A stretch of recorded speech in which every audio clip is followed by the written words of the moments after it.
John chapter 2. And here's the big idea. It started last week. It's this idea that, that again and again we find suffering and brokenness, or maybe again and again suffering and brokenness finds us. We never go looking for it. It just finds itself. It finds us and finds us in the middle of it. We doubt. We lose faith again and again, it seems. We lament, we grieve again and again. We mess up. Let's call it what it is. We sin, sometimes again and again. And again, the story of Jesus on the cross repeats. It repeats. It's almost like again and again we're putting Jesus on the cross every time lives are taken unjustly. Every time the powerful choose corruption and violence, every time there is fraud. This is what we're going to read about today. Fraud in the house of God. Every time individuals forget how to love, it's like we're putting Christ on the cross again and again. And with frustration, we cry out with a question mark and an exclamation. Again? You've heard the phrase, here we go, again. In my in-law's house, the phrase is from my father-in-law, let me guess.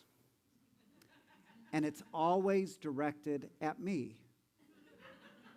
I think the first time I heard that was when Dan and I were working on a project and we were getting up into the attic. I say we, I mean me.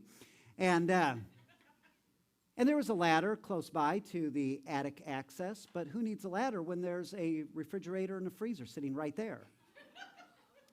And so there were footprints where I scrambled up the side, footprints on top, and Dennis, my father-in-law, comes in with the voice and says, let me guess, right? Again and again. Again and again, there it is.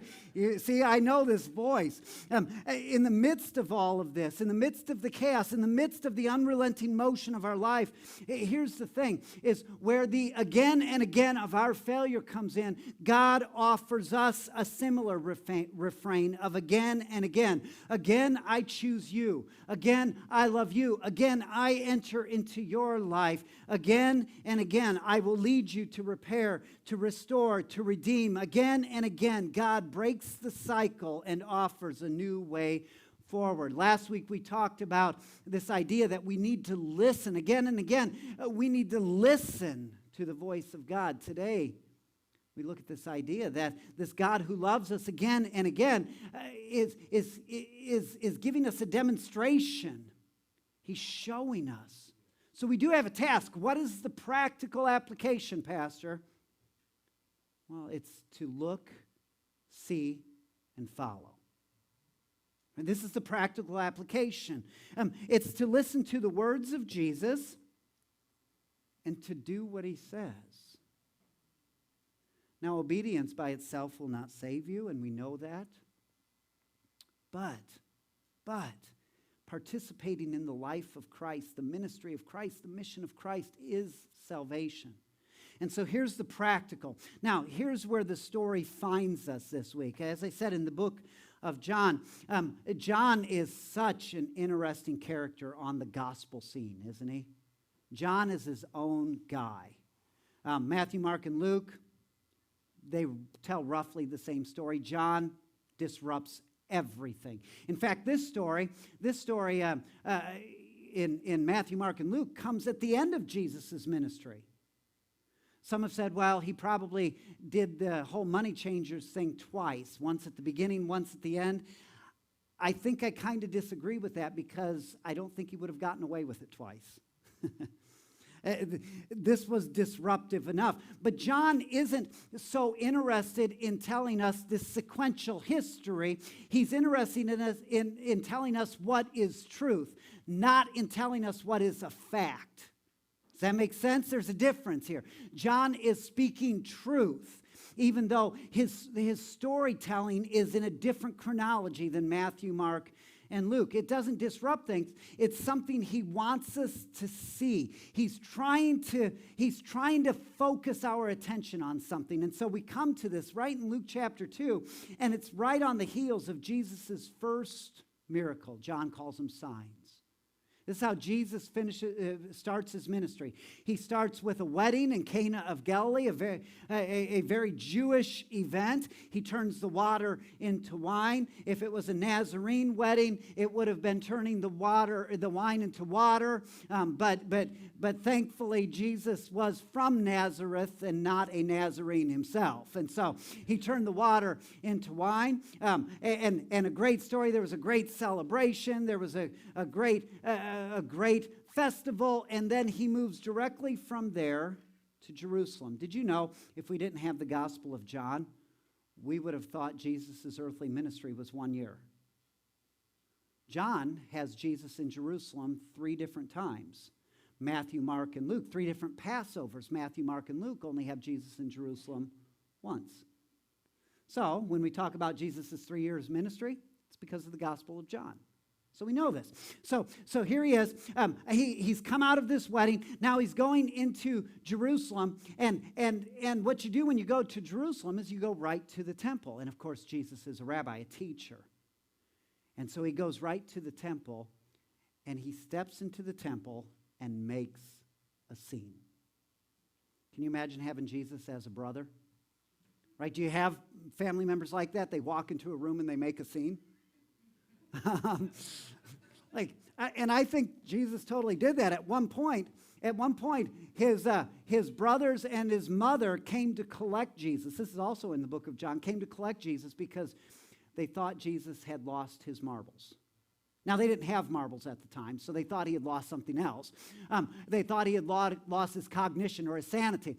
So they went to collect him quietly, bring him home. And then Jesus was like, no, I don't have mothers or brothers. It's the people that do my will. They're my mothers and brothers. And then later, his brothers were like, if you're a prophet, prophets go up to Jerusalem. You need to show yourself in Jerusalem if you're going to claim to be a prophet. And Jesus is like, I'm paraphrasing. Jesus is like, well, if I go into Jerusalem right now, they're going to kill me because that's how it's going to go down. And the brothers are like, yeah, we know. Seriously, I'm paraphrasing, but that's how it reads. So Jesus steps into this temple the same way I think he stepped into the room. He caused drama, and he walks in, and here's where it picks up. Here we are, John chapter 2, beginning with verse 13. It says, the Passover of the Jews was at hand, and Jesus went up to Jerusalem, and in the temple he found those who were selling oxen and sheep and pigeons, and the money changers sitting there, and making a whip of cords. Now, how did this escalate? Right? Do you hear the transition? He goes into the temple, and right now, he's just looking around, and he sees, oh, they're selling some oxen. Oh, there's some sheep. There's some pigeons. And then the very next scene, Jesus is in the corner making a whip. How did this escalate so quickly? There he is. He's making a whip of cords, and he drove them all out of the temple with the sheep and the oxen. And he poured out the coins of the money changers and overturned their tables. And he told those who sold pigeons, take these things away. Do not make my Father's house a house of trade or a house of commerce.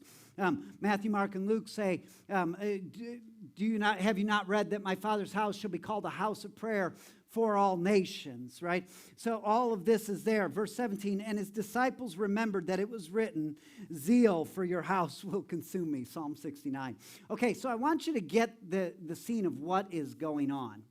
We've kind of set this chaotic moment, but what was Jesus so ticked about? The way I always heard it growing up was, well, he was mad because they were buying and selling anything in the house of God. Therefore, when you get a song evangelist in the church, they shouldn't sell their cassette tapes.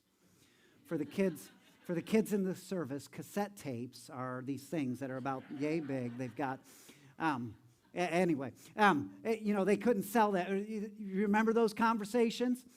Or now bookstores in churches are a big deal. And so now, well, you can't have a bookstore in a church because that's commerce. That is not what Jesus was dealing with. That's not what any of this is about. See, here's what's going on. There was a family that was kind of running the high priesthood of this first century world. And they show up later.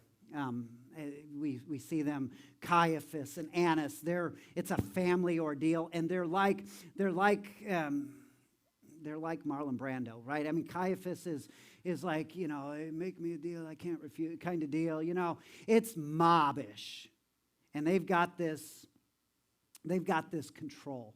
And they've got this deal going on. If you come into Jerusalem, you need to make a sacrifice, especially on Passover. And so you've got to go to the temple in order to do that. But every Jewish male that comes to Jerusalem also has to pay a temple tax. So to go to the temple, you have to pay a temple tax. The temple tax was about it was half of a talent, which is about a day and a half's worth of wages. So just because I can't think in uneven numbers, let's say a day's wage is $100. I know that's less than most of where you guys are at, but okay, so you're at, 6 days a week, $100 a day, you're at $28,000, $30,000. So let's say we're talking about $100 for a day's wage, okay? So temple tax would be $150 just to go to the temple. Now, but you couldn't pay the temple tax with your Roman denarii or any coin stamped with Caesar's face, because that would be idolatry. You can't have an image, especially Caesar, who is saying, "I am God." You can't bring that into the temple. So in order to pay your temple tax, you would need to exchange money. So they'd have these money changers set up. Well, these money changers for a temple tax were taking a profit from that. Okay, well, you got to make a living. But their profit was a day's worth of wages. So the $150 tax would cost you $250.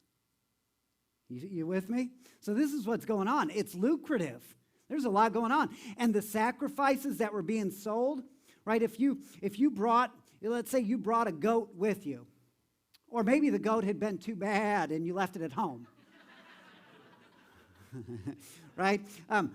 So you bring a lamb, or you bring some turtle doves, some pigeons, or something like that. Let's say you bring them with you. Well, in order for them to be acceptable as a sacrifice, you have to get them inspected. In order to get them inspected, it cost about $100 a day's wage. And most of the time, in fact, almost all of the time, because there was such a profit margin here, it would be rejected.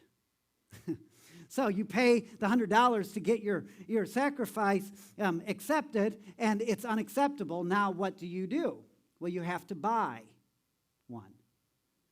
And you can imagine what the markup is. So doves were considered the cheapest. So a typical set of doves, you would always sacrifice in twos. So a set of doves would cost you, again, about a day's wages. Okay, so you come in, $100 for a dove. Maybe a day and a half, $150 for a pair of doves. You walk in, they're not acceptable. Now you've got to buy some doves from them. Do you know what the markup was for doves in the first century? It would be equivalent to spending between $1,800 and $2,000 for doves. Okay, so do you see what's going on? Jesus walks in and sees the system. You see, it's not about things being sold. It's extortion in the house of God.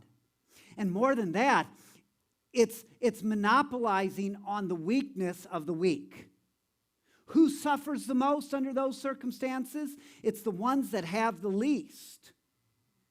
They're the ones suffering. So Jesus walks into this and he sees it. This is in the court of the Gentiles, the court of the nations. This is where anybody could be a part of it. This wasn't going on in the court of the Jews. This wasn't going on in the inner sanctums. This was happening where all of the nations gathering, and this extortion and this horrendous activity was going on. And Jesus walks in and he flips his lid. Do you get it? Do you get it? And he's flipping his lid, not just to show that God sometimes gets angry, but he's getting upset because of not just the deceitful practice, but the way it is abusing the people around. Jesus always defends the weak, the meek, the forgotten, the lonely, the isolated, the sick, the impoverished.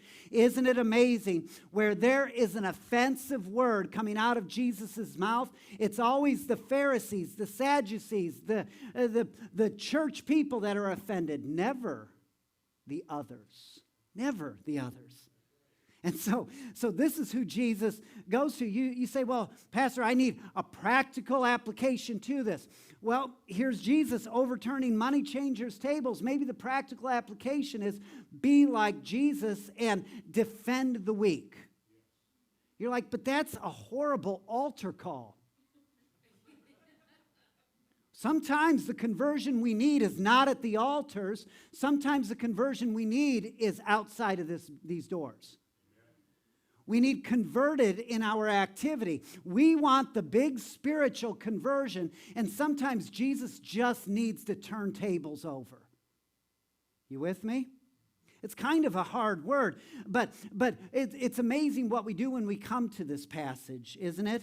The things that we've used this passage and its sister passages in the synoptics, the things we've made this passage do, the hoops we've made it jump through, whether it's about cassette tapes or CDs being sold or books or whatever, or about justifying our own anger. How often have we blown our top that we've gone back to this passage and gone, oh, remember that time Jesus got angry?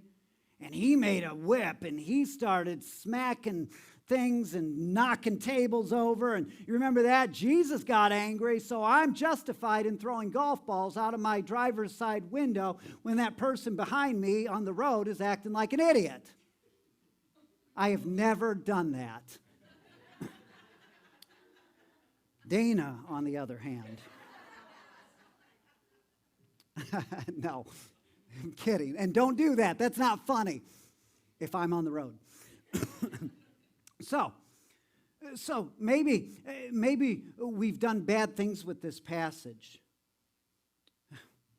Maybe we've used this passage to justify our own sinful behaviors. Here we go. Again and again and again. We always justify our stuff. And isn't it amazing what we call sin and what we don't call sin? I've got to say, grown up being a part of the Wesleyan tradition, I have heard Wesley's definition, haven't you, of what sin is? A willful transgression against the known law of God. Right? I can say that backwards. I can do it in reverse on a record. You get a whole different message. Demons start speaking. It's the craziest thing. I know this. But can I say, I don't think he did a good enough job. It's always nice to criticize people who are no longer with us, right? He was in the 1700s. I can criticize all I want. He's not going to do anything about it. I don't think he did a good enough job. Willful transgression against the known law of God, because what that does, that means every sin in my life is just this conscious sin that I do, and if I don't do it consciously, it's not sin. Can I tell you, I have patterns and behaviors in my life that I do without thinking that are sin. God reveals them to me. I deal with them. But they're patterns. And the patterns have been established and written into my brain like a rut in a road, like a trail in a road, like a path in a pasture. I was thinking about this week. I had a cow growing up named Betsy. Now, the kids are in the congregation or in the service with us. There is a difference, God help us all, between a cow and a bull. Okay? If you're saying, look at those cows, you're not speaking of bulls, ever. Cows are cows. My wife and I have argued about this. She's like, no, it's a generic term. It's not. I'm right. She's not. So I had a cow. The cow's name was Betsy. I knew someone once named Betsy, and I couldn't look Betsy in the eye. I had a cow named Betsy. Really, the cow was my dad's cow. It was a long-lived cow. She had lots of calves, and eventually Betsy made it into our freezer.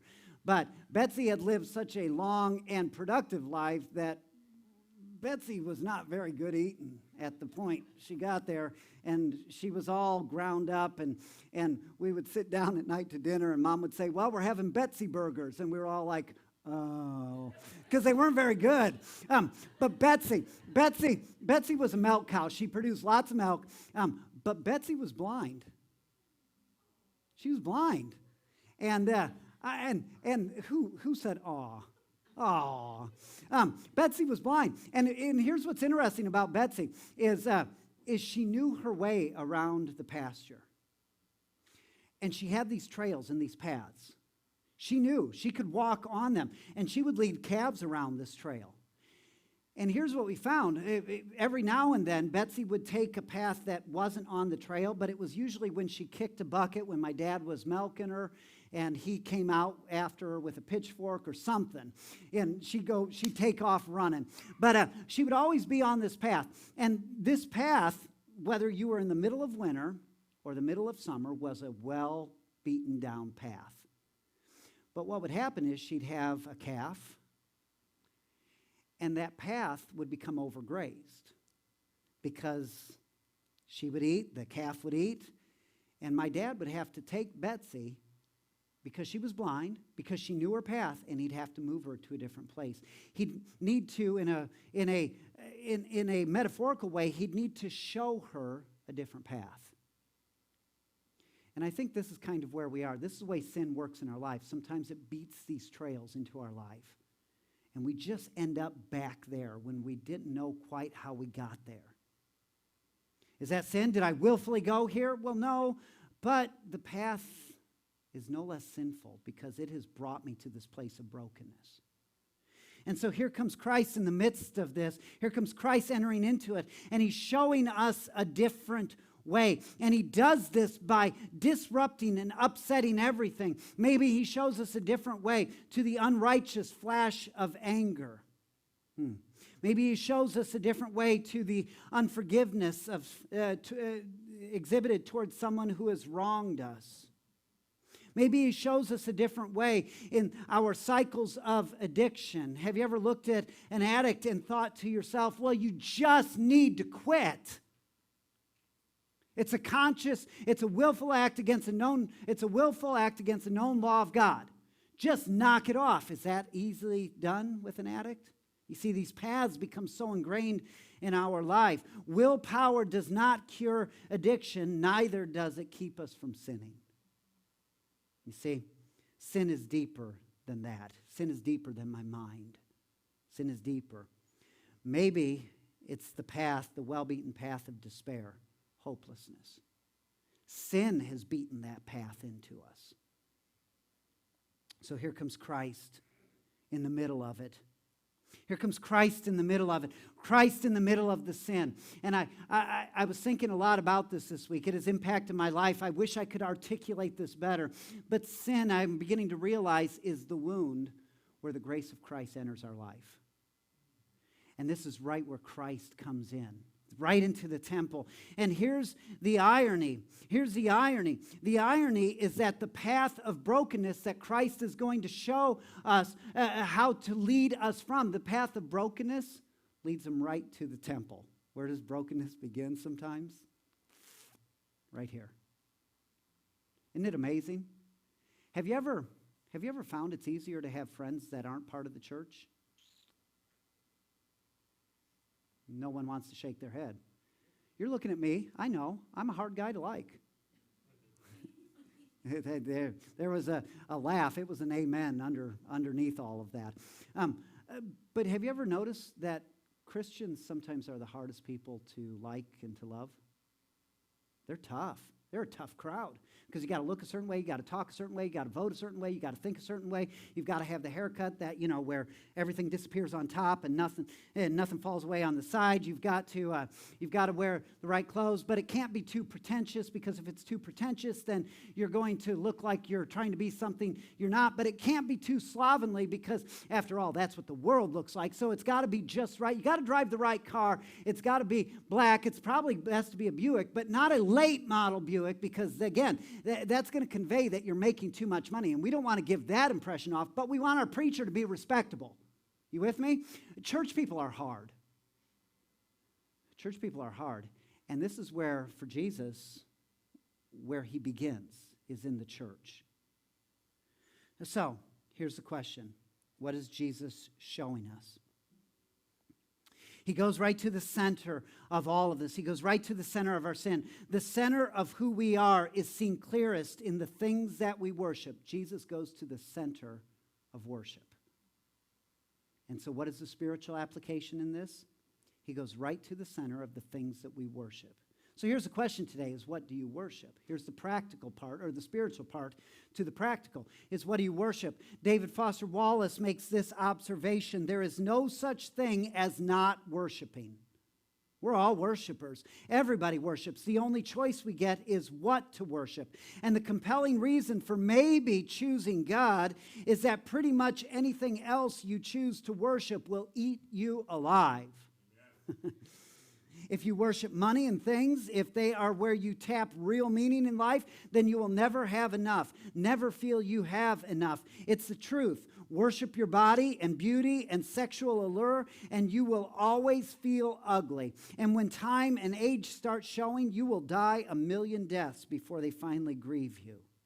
On one level, we all know this stuff already. The whole trick is keeping the truth up in front of us in our daily consciousness. We all worship something. So Jesus goes to the center of the worship to deal with the well-beaten paths that sin has led us down.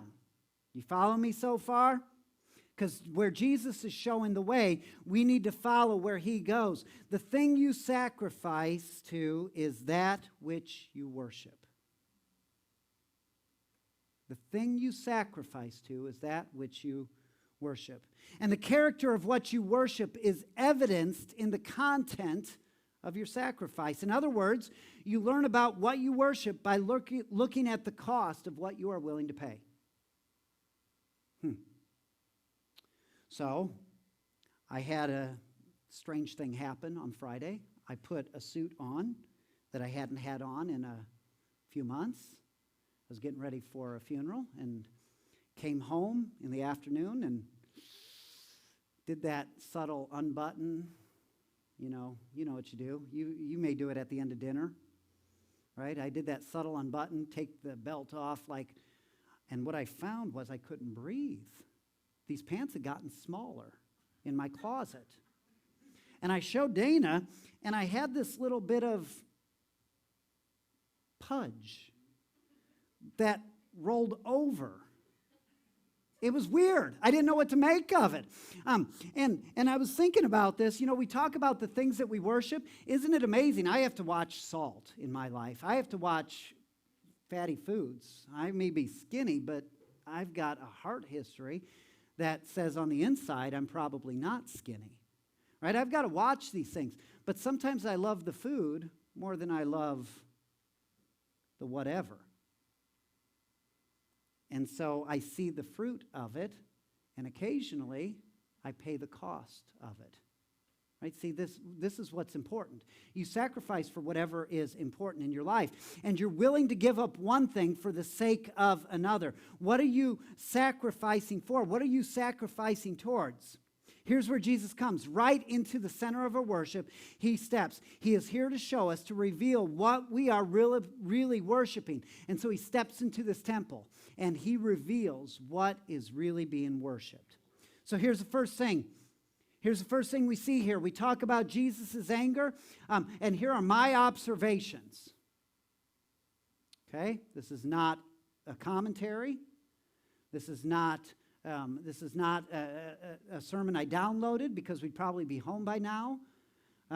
These are just my observations. One of the things we tend to worship, and we see it right in this passage, is our feelings. How does it make me feel? We are a very sensitive people, aren't we? Very easily offended, very quick to respond, very, very fast to get our little feelings hurt. We worship our feelings a lot. And it seems like every feeling is a valid feeling, even stupid feelings. We validate everything. We use it in counsel talk, right? When we're counseling with people, we always use what we call as I feel language, because I feel language can't be refuted. Well, I feel disrespected when you fill in the blank. Or I feel unloved when you fill in the blank. Because you can't say, well, I never did that, or I didn't do that. That's not the issue. The issue is, how do I feel? Right? So we use this. And it's good. It's good therapeutic language. But can I tell you, our feelings have grown very thin in the last few years. Everyone's offended and everyone's offendable. And Jesus shows up, and it's not that emotions are bad. It's not that feelings are bad. It's not that he denies any of them. In fact, he exhibits all of them. But it's this idea that emotions are used and turned in a right direction. Anger for Jesus is turned in a right direction. It is anger for the sake of the others. Take stock of your feelings. Think for a moment the last time you were angry.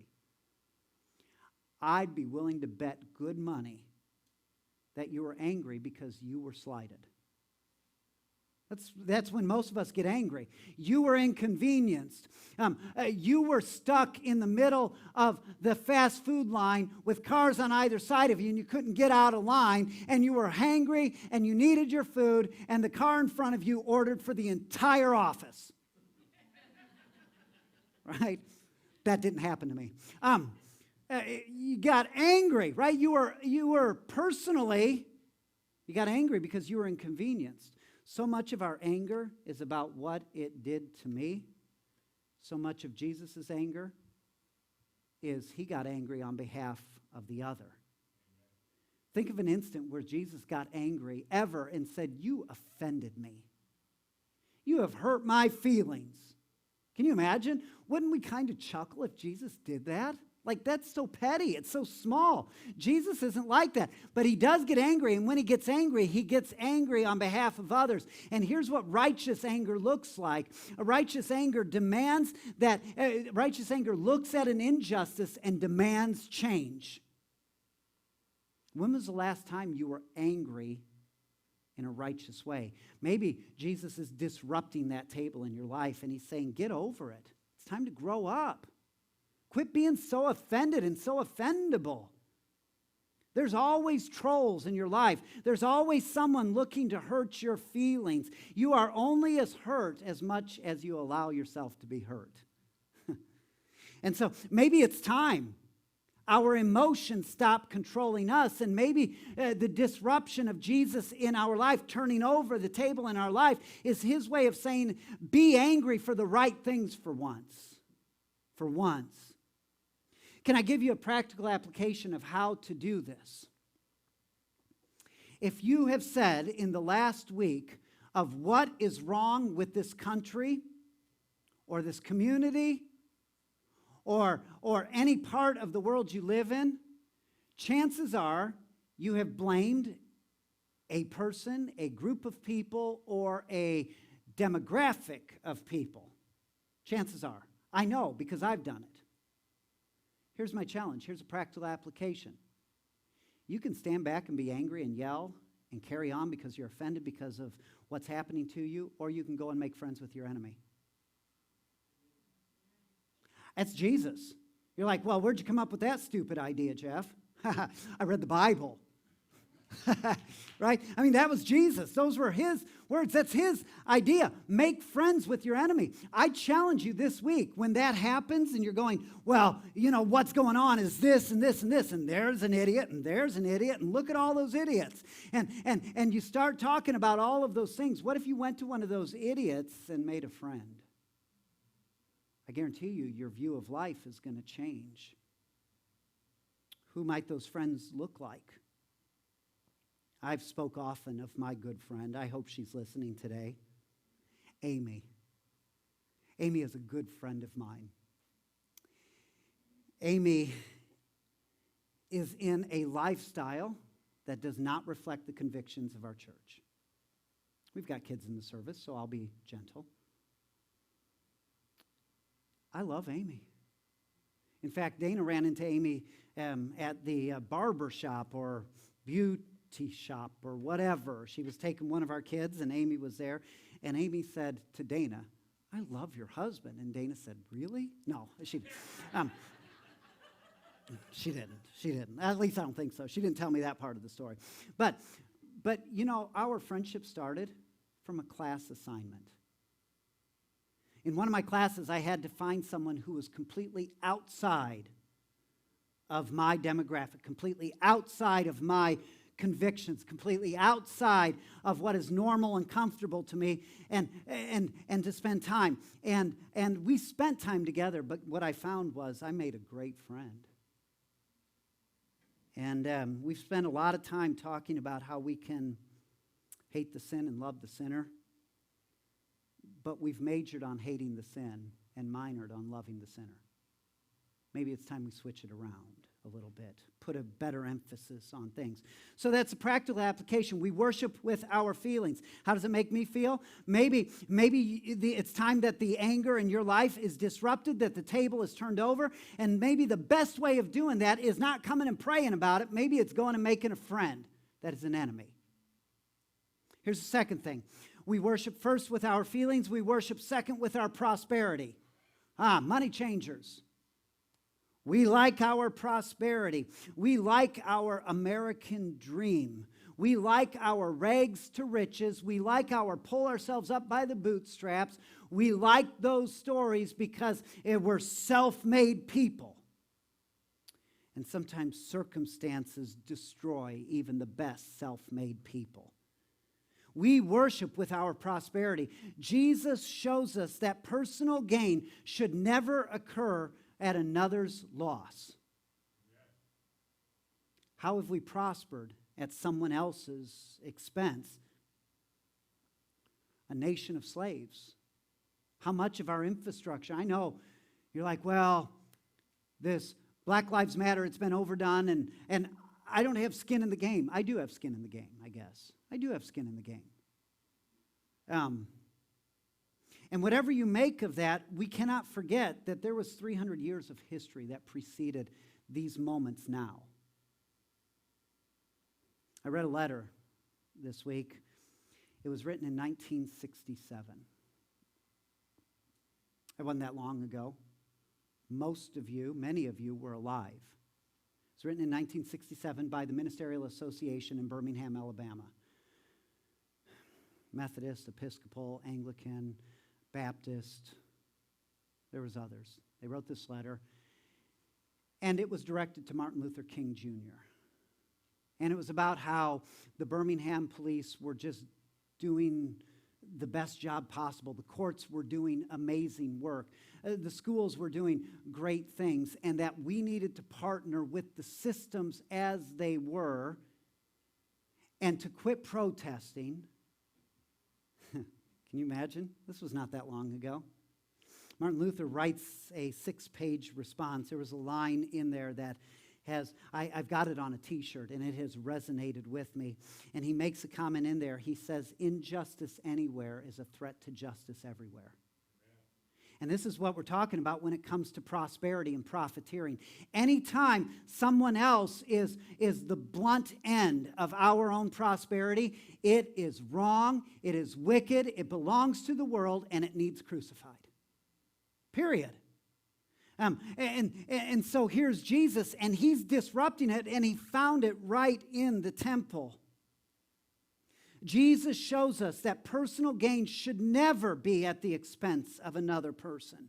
He's not saying that prosperity is wrong. He's saying prosperity that benefits from someone else's pushing down is wicked. We do this so often by making the extraordinary common. Whenever we place our own prosperity or our own comfort above all other things. In worshiping our prosperity, we are worshiping convenience at the expense of someone else's inconvenience. So I was thinking about this. What would a practical application of this be like in my life? Again, this is not an altar call. But what about being a conscientious consumer? I'm a bargain rack boys section, thank you very much, kind of shopper. Right? Clearance, yellow tags, that's where I go. And I was there not too long ago, and so this week I started Googling some of these companies that make the clothes that I buy for cheap. And I've got to say, some of their practices, by me purchasing cheap clothes, I'm contributing to a system where people are making 50 cents a day in Indonesia. I'm contributing to that. I have to rethink my practices. I think it's wrong, inhumane, to treat animals inhumanely. I have no problems eating meat. I love meat, steak, burgers, Betsy even. I eat it all. But if I'm buying something that is promoting an industry that is treating life that is God-breathed as a commodity, I'm doing a disservice.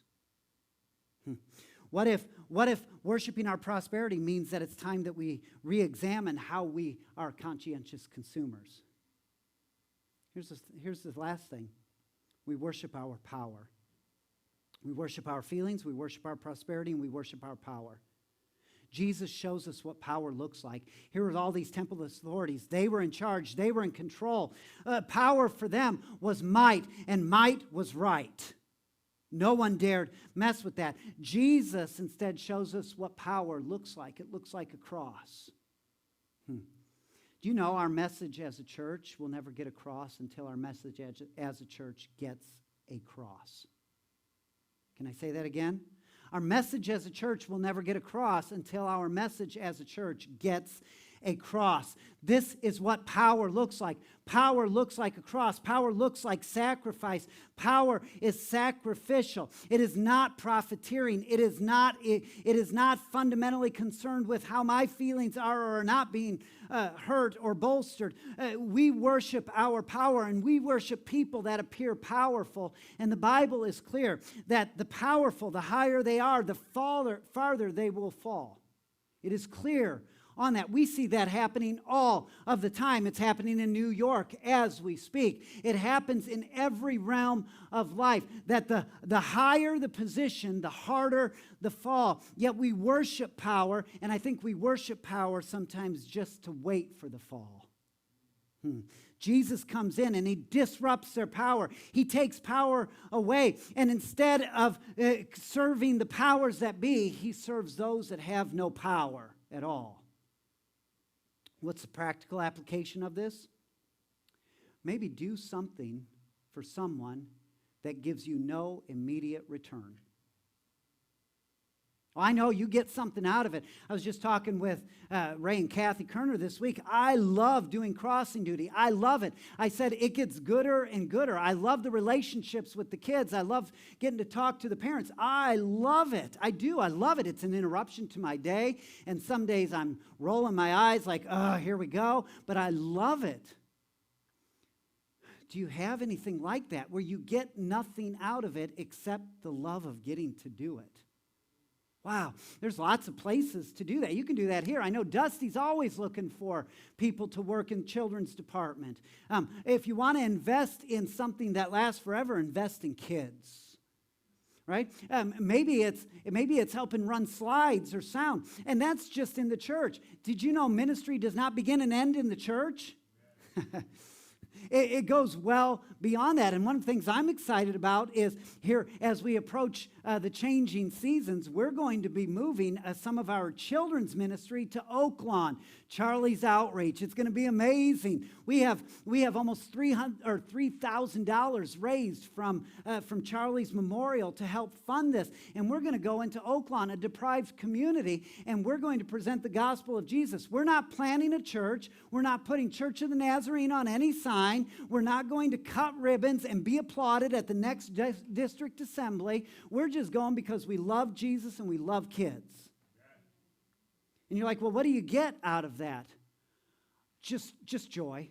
So if you don't want that, we don't want you. right? It's that idea. Do you have anything like that that you can pour yourself into? Do something that serves without anything other than the return of the joy in Christ. So here we are. We worship our feelings, we worship our prosperity, we worship our power. But Jesus walks in and shows us a different way. There is a holy disruption that comes when Jesus knocks over the tables of our lives, the things that have defined me. When he turns the tables upside down, those tables that have perpetrated the crimes in my life. It didn't permanently disrupt the system in Jesus' day, but it may permanently disrupt the system of our lives. This is what salvation is. Salvation is a permanent disruption. So in walks Jesus, and he's here, and he's disrupting your life. He's turning the tables over. Here's the question. When he leaves, when he's not looking, when we depart, will you right the tables again? Will you put the money back on the table? Will you continue practicing? You see, Jesus has shown us the right way, but he's given us the command, walk ye in it. He can show us, but you've got to walk it. So here it is. It's a very practical message with an impractical passage. So here's the question for you is what will you do with it?